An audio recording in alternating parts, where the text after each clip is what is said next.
देवेंद्रजी, पालकमंत्री चंद्रशेखरजी, आपले अध्यक्ष दयाशंकरजी, आमदार कृष्णाजी, प्रवीणजी, राणीने फुकेजी, चेनूभाऊ, अनिलजी, सर्व आपले पदाधिकारीगण आणि उपस्थित सर्व नवनिर्वाचित नगरसेवक आणि बंधूंनो आणि भगिनींनो, सर्वप्रथम आपल्याला महाराष्ट्रामध्ये या महानगरपालिकेच्या निवडणुकीमध्ये मुंबईपासून सर्व ठिकाणी जे अभूतपूर्व यश मिळालं त्याबद्दल मी आपल्या मुख्यमंत्री देवेंद्र फडणवीसजी यांच्या नेतृत्वाखाली या निवडणुका झाल्या त्यांचा आपल्या सगळ्यांच्या वतीने मनापासून खूप खूप अभिनंदन करतो आणि त्यांना शुभेच्छा देतो।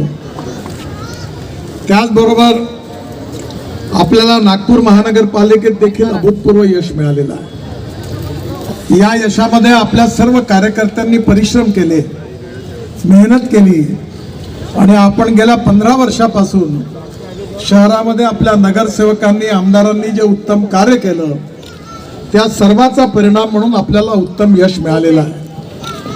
आपण लोकांना आश्वासन दिलेलं आहे की आपल्याला नागपूरला देशातलं एक सुंदर, स्वच्छ आणि प्रदूषण मुक्त शहर बनवायचं आहे।